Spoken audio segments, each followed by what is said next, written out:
Daily Dribble. And welcome back to the Daily Dribble podcast, guys. As always, I'm your host, Nick Zammit, here back for another jam-packed episode. It has been a massive week across the NBA and the NBL, and I'm super excited to be here once again breaking it all down with you. Guys, before we get into the episode, a big shout out to the Spotlight Sports Network and The Cover. Thank you for keeping not only our USA listeners, but also our Australian listeners up to date with all of our news. So we certainly appreciate everything that those two entities are doing. So big love there. As always, be sure to stay up to date with all of our socials, Instagram, Facebook, YouTube, Twitter, and TikTok for when all the latest news breaks, as well as getting our latest episodes when they drop. We certainly appreciate all the continued support, everyone who shared, liked, comment, subscribed to all of our channels. We are very, very appreciative. Before we get into it, though, guys, one quick little thing. I know, we've got listeners all around the globe. We've got quite a lot from the UK as well.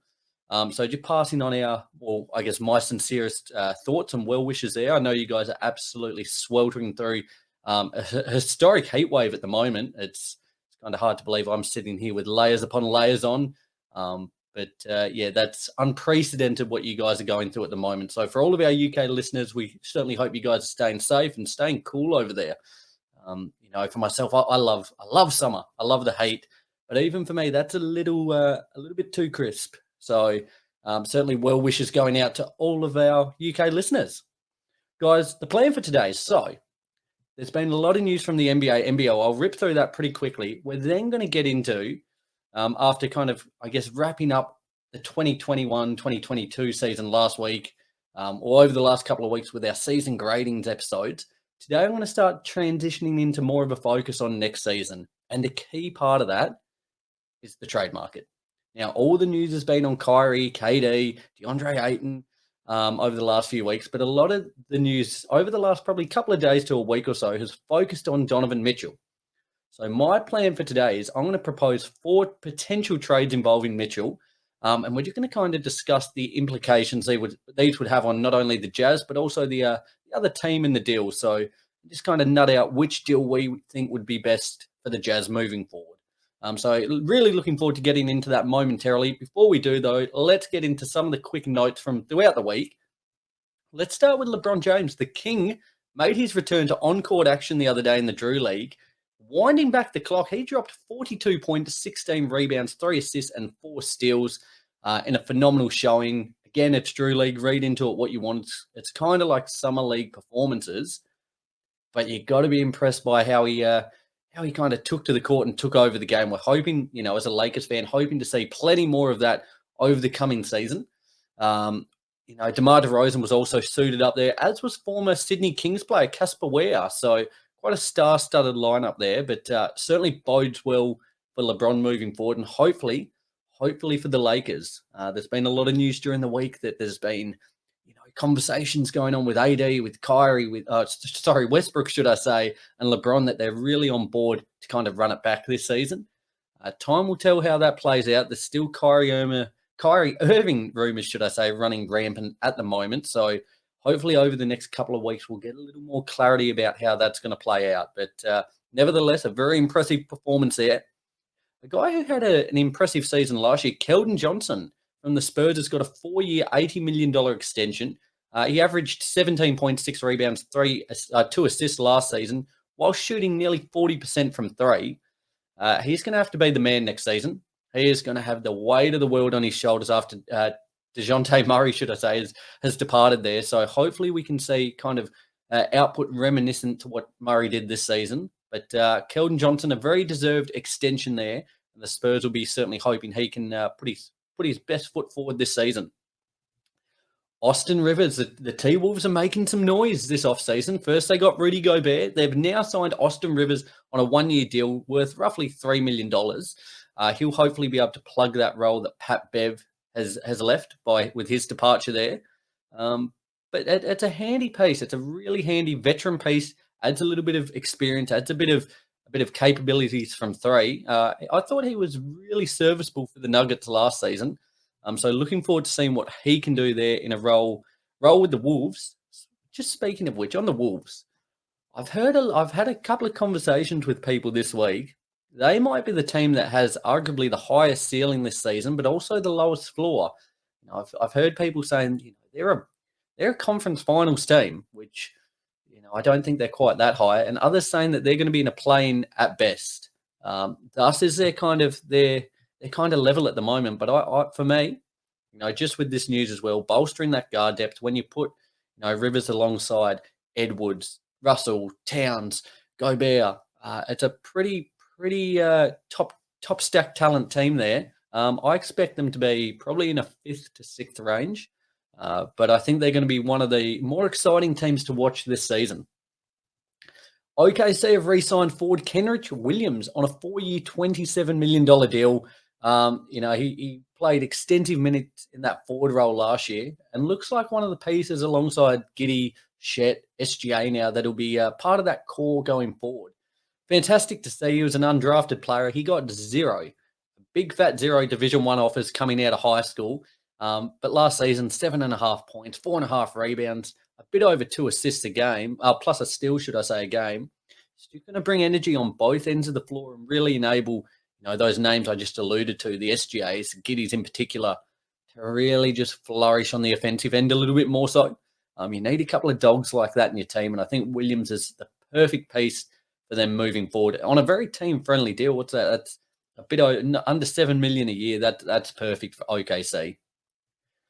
The Denver Nuggets, who I spoke about just momentarily ago regarding Austin Rivers, they have come off. How's this? This is I almost don't want to say it because I'm going to sound like a broken record. They've signed Melbourne United star Jack White to a 2-way contract this season after he impressed in Summer League. He had a phenomenal season with United last year, 9.5 points, 7 rebounds, an assist and a block a game. But it really was just an integral part of what they did and their identity on both ends of the floor. After impressing in Summer League, he has got that 2-way contract. He'll turn 25 next season. But the kind of overarching point I wanted to make on this, and it's a point that's been referenced so often, the NBL is a breeding ground for talent. We see Luke Travers over there this year. There's guys who, like a couple of seasons ago, Diddy Lazard. The names are just go on and on and on. It's fantastic to see another star, Jack White, get his opportunity. And I implore everyone, if you haven't had a look at the NBL, this season's going to be bigger and better than ever. Be sure to tune into a couple of games because you might be watching or unearthing the next big talent. Josh Giddey, namely, he's, first and foremost, probably the key piece in Australian basketball at the moment. And what he did with the Adelaide 36ers prior to the draft was just phenomenal. And it really is, creating that pathway between the NBL and the NBA. If I was a young player and blessed with talent and a little more height, if I was kind of, weighing up the two options as to go the professional route with the NBL or go the college route, I know which way I'd be leaning at the moment, and certainly towards the NBL route. I just think at the moment it's better serving these players. I'm a huge fan of these young players matching it up with grown men, and I think it just bodes them well moving into the NBA. They look like capable, ready-made players as opposed to some college players who have a little bit more of a transition period. But hats off to Jack White nevertheless. Speaking of Summer League, I haven't really touched on it much, given my season gradings episodes the last couple of weeks. If you haven't already, guys, be sure to check them out, by the way. Had a heap of fun breaking down all 30 teams over the last couple of weeks. But speaking of Summer League, the Blazers took it out after defeating the Knicks 85-77. Both teams came into that final game with a 3-1 record, yet the Blazers really took control of that game with quite a level of comfort. I don't know, is this kind of almost the high watermark for the Blazers this season, winning the Summer League there, or does their story have a little more to unfold? I think they're going to be sneaky good next year. I like the pieces that are around Dame. And I think Simons is really ready to elevate himself into that almost CJ McCollum kind of protege level. He won't get to CJ's level this season, but he's well on that trajectory at the moment. So looking forward to seeing what the Blazers can do, but nevertheless, a good start to their season. Also, a bit of sporting history today was made for Australia. The NBL has become the first code across AFL, A-League, any sporting code we have here in Australia. The NBL will be the first code to host a Christmas Day game. Melbourne United will face the reigning champs, the Sydney Kings, much to the delight, I'm sure, of the boys from the Fifth and Dribble. Shout out fellas there. Hopefully they're in attendance. It'd be awesome to see what the atmosphere is like on Christmas Day there. I tell you what, I don't know if our budget has it in the works, but it'd be awesome to be able to hook the boys up with tickets. Wish them a Merry Christmas. Certainly don't hold your breath for that one, fellas. It's awesome to see, and I think this will start to become a bit of a staple mark, not only in the NBL, but also with other sporting codes. I think they'll follow in behind the NBL there. So, sporting history made, Christmas Day games. Can't wait to see that one. I'm certainly looking forward to a big Christmas lunch, maybe a little afternoon nap. I'm a huge fan of a nap after a bit of food, a couple of drinks, and then maybe tune into the Kings United game. What a Christmas treat. Guys, let's move ahead. The Daily Dribble. Okay. As I said, it's really gonna be focused on Donovan Mitchell. Not too often do we do, I guess, really whole episodes focused on one particular player, but thus has been the news of Mitchell this week. He has been in all the trade talks, all the trade rumors. It's kind of felt as if the Kyrie, KD, Westbrook, that kind of big train of trades. There you go, tongue twister. Has almost kind of run out of steam a little bit, and thus has Mitchell has kind of been catapulted into the limelight. So what I'm going to do, as I said at the start of the show, I'm going to give you 4 trades. I'm going to break them down, kind of discuss my thoughts on them. I would love to hear from you guys out there which one you think's the best trade, which one benefits the Jazz most, and if any of them you think will actually play out. So yeah, be sure to hit me up on the socials, slide into the DMs. Open and willing for a conversation at whatever time. So be sure to get into that. Guys, let's just, I guess for Donovan Mitchell, this will be his 6th season in the league. Last season, he averaged 26 points, 4 rebounds, 5 and a bit assists, as well as a steal and a half a game. Really is not quite in that top tier of guards at the moment, but he's starting to, incrementally get his way there, starting to look towards an all-star, potentially 3rd-team All-NBA. We're starting to get into that zone of where he fits in the hierarchy. He did average this season the highest turnovers of his career at 3 a game, whilst also having his worst shooting season since his rookie campaign from 3 at 35.5%. Therefore, it's kind of, with Gobert leaving, it's time to blow it up. A sea change might be the thing that gets Donovan to that next level. So certainly looking forward to that. Let's get into it. Let's start with trade number 1. So the team that's been in all the rumors surrounding Mitchell, the New York Knicks acquire Donovan Mitchell, whilst the Jazz acquire Evan Fournier, Cam Reddish, Quentin Grimes, a 2023 first-round pick, a 2024 first-round pick, a 2025 first-round pick, a 2026 first-round pick, and a 2028 first-round pick. So Evan Fournier, Cam Reddish, Quentin Grimes, and 5 first-round picks for Donovan Mitchell. Okay, let's start with this one. So I like this move for both teams. For the Knicks, I think for them to be relevant, as their fans are absolutely clamoring for after their playoffs push the year before last, I think keeping RJ and ideally Julius Randle is an absolute necessity. I think if they were to lose, like Barrett's that kind of core young piece that they're building around. So I think he's pretty much off trade talks. But Randall's a name that, some people have looked to offload. They've kind of grown a little bit tiresome of his I guess, ball dominance, his poor shot making, poor shot selection, should I say. But I think ideally, if you can keep RJ and Randall, a starting 5 of Donovan Mitchell, Jalen Brunson, RJ Barrett, Julius Randall, and Mitchell Robinson, would be super, super solid. You pair that alongside Derrick Rose, Obi Toppin, and Emmanuel quickly off the bench.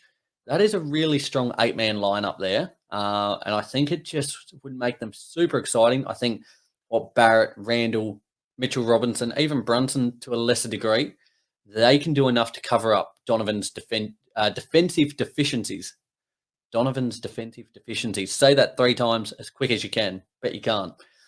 With a team like that, those kind of 8 names I mentioned, I think you're looking at possibly as a high watermark a 5th to 7th seed, which I think if you're a Knicks fan, you'd probably take. After how things kind of played out this season, they really did take a significant step back. It really felt as if momentum was on their side. They brought in those new guys, Fournier, Walker, and it just didn't play out. Randall most certainly regressed after his most improved campaign the year prior. But I think for them to reach that 5th to 7th mark, it's going to be reliant a little bit on Barrett's progression as well, quickly continuing to develop, and Mitchell as well starting to assert himself in that top 15 to 20 players within the league, which I don't think is there yet. For the Knicks as well, with that in mind, I think it's good if they can get off Fournier's 4 years, $73 million contract. That's a big bonus in all of this. He wasn't quite what they were after this season. Him and Kemba combined just didn't work out. Like in my head, I thought, oh, shooting, perfect. That's going to really aid, what they lacked in the playoffs against the Hawks. They lacked shooting, they lacked scoring, they lacked options. It really was in that series, Julius Randle a bust. But I think, it didn't play out. So I think getting off Fournier is a massive, massive plus. That being said, with this move, how would it all click chemistry-wise? They're trying to integrate not only Brunson now, but also Donovan Mitchell. There would be a big shift in the hierarchy in trying to establish where everyone fits into the food chain, in particular Julius Randle. He's going from the perceived number one guy to arguably, if things kind of, in my eyes, probably fourth. You're looking at Brunson, Mitchell, RJ Barrett, and then Randle is probably your fourth guy. So it's going to take a little bit of time, I think, just to adjust to where he falls into place. And, as I said, their success will be predicated on him not trying to be a hero, which is easier said than done. It is a lot to give up. The Knicks, as I said, a couple of quality young pieces there. I like Cam Reddish. I think he's got really high potential. But, it's been unused thus far. But you're giving up 5 first-round picks. It is a lot to give up. But I think for the Knicks, they're always going to be a destination. They're always going to attract talent. It's always handy to have some draft assets in the back pocket. But people are always going to be drawn to the Big Apple. So I think for them to be relevant, for them to be a bit of a threat in the East, it's a move you make. For the Jazz, as I said, it is a really good, sizable amount of assets you're acquiring there, not only for this particular deal, but when you combine it with what you got for Rudy Gobert, that is a whole heap of draft assets moving forward for you. Their rebuild is certainly in good stead if this move goes ahead. I think Reddish and Grimes, as I said, they still have room for growth. And with, the next probably 5 years or so, use this season and test them out. Is Reddish or Grimes a piece that sticks for the rebuild, or could they also be moved on? I just think, Fournier is a salary filler, but with shooters, Conley, Bogdanovic around him, as that kind of those 3 main shooters, they're going to put up a lot of threes, put up a lot of points. Not really needed, though, given they're in that tank. But I think in terms of grades, for the Knicks, I'm going to give them a B+. I like it for the Knicks. I don't think, by keeping RJ, keeping Randall, I think that's huge. So I give them a big plus for that. Getting off Fournier's contract is a big bonus. B+. For the Jazz, I'm not as high on it. I'm not as high on it just in terms of the young talent they're getting back. As I said, I think Grimes and Reddish have got potential. But a lot of players have potential and don't fulfill it. Therefore, I'm going to give the Jazz a B- for this one. So B+ Knicks, B- Jazz. We'll move ahead to trade 2. This is one I'm really excited about. It's bringing into play the Heat. So in this deal, the Miami Heat received Donovan Mitchell, and the Jazz received Tyler Hero, Omar Yurtseven, Duncan Robinson, Nikola Jovic, and 4 future first-round picks. So for the Jazz, they're essentially receiving 5 first-round picks. If you think of Jovic as an additional one, given the fact he was just a first-round pick, I think he looks like he's got a bit of upside. We've seen a little bit of him through Summer League. I think the Jazz would almost essentially count that as 5 first-round picks and matching what the Knicks did in the previous deal. I like this move for Tyler Hero. I think he'll be able to flourish, really, really flourish in a starting lineup and become possibly the face of the franchise moving forward, that key piece that alongside all the draft assets they've got, the piece they can kind of build around. There's been, I think even from his side, just a questioning as to why he's not in a starting lineup. I think if he goes to the Jazz, a team that's going to have zero expectations for the next couple of seasons, out of the limelight, not a big market team, really serves him well, I think, moving forward. Although he's become a little bit quieter as well, they get another formidable shooter in Duncan Robinson and a 24-year-old center in Yurtseven who really, really broke onto the scene last season. I think, getting those three pieces and, putting Jovic with that as that 5 first-round picks, Robinson, Hero, and Yurtseven, I think it's a better package than what the Knicks offered, the deal prior. That only... The question is there, I guess, transitioning to the Heat. For the Jazz, I like it. For the Heat, they get an offense first player, which can then enable Jimmy just to take a little bit more of a focus on the defensive end, which we know how good he is at. I mean, to give them a few more options, again, we've seen over the last couple of seasons when it comes crunch time, playoffs most notably, it's Jimmy or bust in these ones. But having another prolific scorer would just maybe give them another dimension to that offense. I think this deal would keep the Heat up with those top couple of teams in the East. We're looking at, the Bucks, Philly, the Celtics. It really keeps them in that upper echelon of teams in the East. The only concern from my eyes that, based on what I've read, kind of going through this deal, looking at it a couple of different ways, the only kind of concern that does arise is the quality of the depth that would remain for the Heat. A lot then is going to be come on to the Martins of the world, the Oladipos. Oladipo, I think, is the key part for that. If he can stay healthy and be a consistent contributor, it kind of alleviates the effects of getting rid of, Robinson and Hero and Yurtseven. But they need him to stay healthy and just produce at a more consistent level. And hopefully, I guess, it's not as big of a factor just purely for the fact that they've got Bam and Jimmy. But hopefully that Heat culture can rub off on Mitchell a little bit. I'm going to speak a little bit about his defensive deficiencies. We know that he's a little bit lackluster on that end, and it was kind of made up for by having Rudy Gobert. But hopefully that Heat culture can rub off on him and he can become a little more active and engaged on that end of the floor. It's not going to be tasked with doing a whole heap. It's really not, because they just want him to score. They've probably got enough cover there on the defensive end, but you still want him to be able to be at least competent on the defensive end. For this deal, I'm going to give the Jazz a B. A B plus, should I say. I'm going to give it a B plus to the Jazz. I think this is a fantastic package. And for the Heat, I'm going to go a C plus. It's a lot to give up. It's a lot to sacrifice those draft picks. Hero, who was nearly untouchable in trades over the last couple of seasons. Robinson as well, despite him having a slightly down year. We know what a capable shooter he is. And Yurtseven as well. It is a lot to give up. And I'm still just concerned about that secondary unit. I think the starting five will be fine. They'll iron it out. But the depth there is where I get slightly worried. So I'm going to give the Heat a C plus for this one and the Jazz a B plus.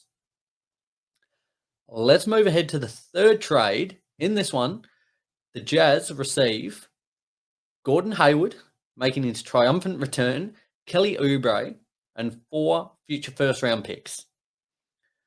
On the opposite side there, the Hornets receive Donovan Mitchell and Rudy Gay.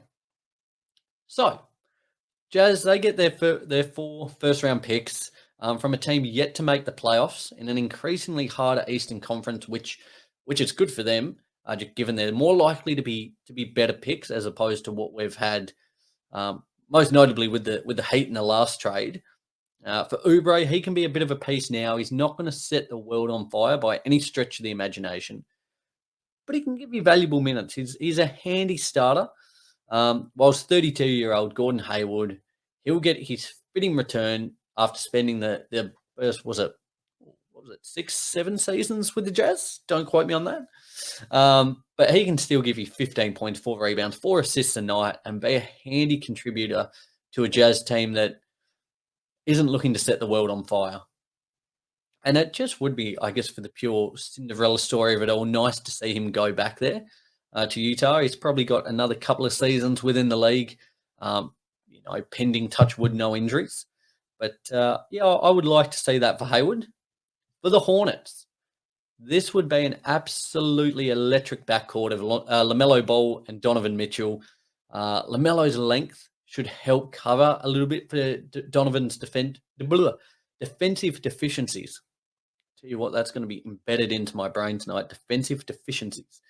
My concern, though, with this move for the Hornets is that they still need to look at acquiring a more capable center, just to help combat Mitchell, defensive slide there. But I thought it was a move they should have addressed last season, and they just didn't. It really concerns me moving forward with the Hornets, given the amount of points they give up. They're going to put up a boatload of points. That is a given. If this move goes ahead, they did last season.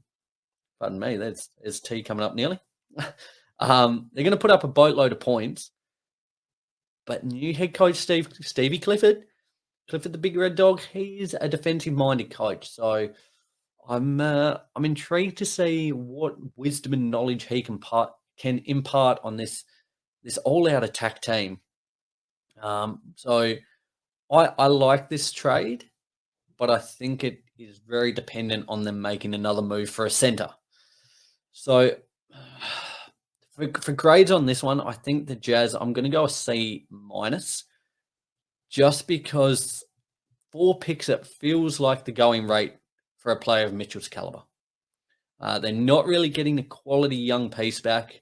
Oubre's serviceable. He's, what is he, early, what is he, 26, 27 now, Oubre, I believe. So they're not getting a good young quality piece back, and they're getting an aging, injury-prone Hayward. I just don't think it compares with what we saw with a hero trade. For the Hornets, I've given them a C+. I think it really they didn't need much aiding on the offensive end, but I think it aids them there. Makes them super exciting to watch. I think their league pass viewership will just skyrocket. Yet, as I said a moment ago, it doesn't address their need for defense, especially with Miles Bridges. News coming out today that he was, I don't even want to speak about him for the domestic violence there. He's, I would say, unlikely to be suiting up, which just begs more of the question about what they're going to do on that end of the floor. So C- for the Jazz, C+ for the Hornets. Could potentially go to a B- if they made a move for a center as well. Okay, let's go ahead to the fourth package here. The fourth and final package, the Raptors dipping their toe in. Now, again, these moves, the Heat and the Raptors namely, are on the basis that the KD gets taken off the market. So the Raptors receive Donovan Mitchell. The Jazz receive OG Anunoby, Gary Trent Jr., 4 first-round picks. Oh, no, should I say 3 first-round picks in 2023, 2025, and 2027. Okay.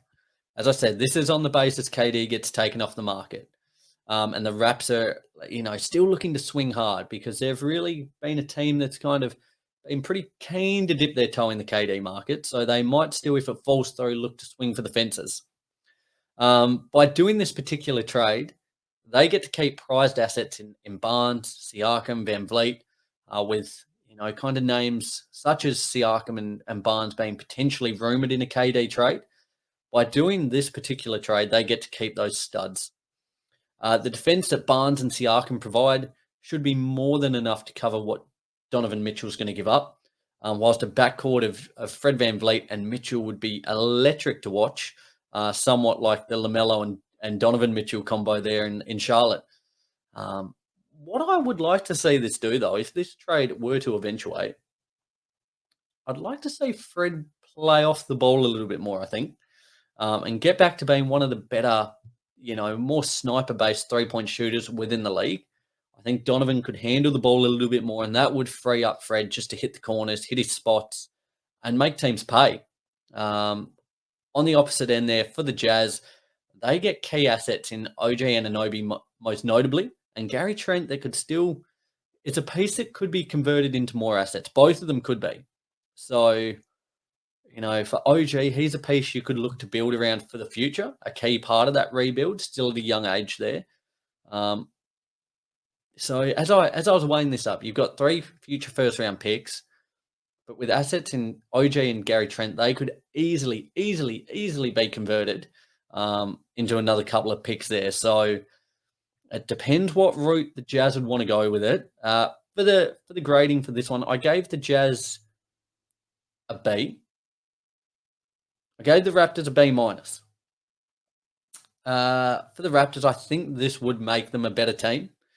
It would open up a few more avenues for success. But again, it would have rise slightly like the Knicks, as we spoke about, a little bit of a hierarchy problem, I think. Would it be Mitchell or would it be Barnes' team? I don't think a guy's ever had a more, I guess, a jump in perception as what Barnes did this year. He went from, a player that Raptors fans were clamoring as to why they chose him, as opposed to Suggs there.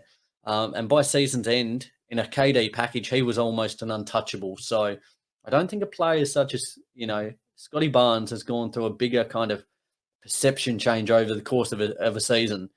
So I'd be interested to see how that one plays out. For the Jazz, I quite like this move. I think 3 first-round picks builds their war chest on top of what they got for Gobert, but it gives them flexibility to keep those players, OG and Gary Trent, or turn them into more assets. So I've given them a B and the Raptors a B minus for this one. I tell you what. So let's break it down then. We've done 4 trades there involving the Knicks. Who do we have? The Knicks, the Heat, the Hornets, and the Raptors. From my eyes, my favorite package for the Jazz is the Heat one. I'm going to go the Miami Heat one. I think it gives them potentially the best player out of any that we mentioned in the package. I think Hero has superstar potential. Who are the other names I mentioned there? You're looking at Gordon Hayward, Kelly Oubre, OG Anunoby, Cam Reddish. I think Hero is the best player out of any of the names I mentioned here. And getting 4, nearly 5 if you count Jovic, first-round picks is huge. Duncan Robinson, Yurtseven, both names that could potentially be traded on or kept as part of a rebuild. I think the Heat package would certainly have to be my favorite. I'm going to put the little note out there, guys. I'm doing this one. So the episode will be released on Friday night. I'm here recording this one on Wednesday. I'm praying, Wednesday night recording, I'm praying that over the next 48 hours, no news is made of Donovan Mitchell's moves. Otherwise, this episode becomes pretty much null and void. I can just see it happening, though. I can see myself waking up tomorrow morning or Friday and just seeing the breaking news, a Woj bomb or a Shams report there about Mitchell on the move. I certainly hope that's not the case, guys. I had a blast kind of focusing on one player. And just I love firing up the trade machine. I love reading trade rumors. I find them super intriguing, just analyzing them from both teams' perspectives. But I would love to hear what you guys think of these ones. Which package you liked the best? Was it the Knicks one? Was it the Heat one? Was it the Hornets? Or was it the Raptors? 4 packages, both have their pros and cons. But I think certainly over the next couple of weeks, maybe a week or two, Donovan Mitchell will be on the move. The Jazz kind of, after the Gobert trade, shut down any I guess, news that Donovan would be in a trade. But they've since opened up the lines again. Certainly feels as if at the minute the Knicks are going to be the most likely destination. I'd like to see the Heat, but the Knicks at the moment seem to be all the talk. Love to hear, not only what package you like the most, but if you were to go to the Knicks with that team, let's say Brunson, RJ, Randall, Mitchell, and Robinson, how far could that lineup go potentially? Are they an Eastern Conference, semi-finalists? Are they finalists? Are they in the play-in? Thus is, how stacked both the conferences are at the moment. So had a heap of fun doing that, guys. As always, be sure to stay up to date with all of our socials, Instagram, Facebook, YouTube, Twitter, TikTok. Next week, I'm weighing up 2 ideas for the show. Either going to get the boys from the cover on or do a mailbag episode. I'm just toing and throwing there. If I do go the mailbag route, be sure to send in your question, guys. NBA, NBL related or non-basketball related. I am looking forward to tackling anything and everything. So be sure to get your questions in via the social media channels or DM me personally. Happy to take any and all questions. Guys, as always, it has been super fun dropping another huge episode. Like, subscribe, and share wherever you listen to the show. Until next week, this is Nick out, guys.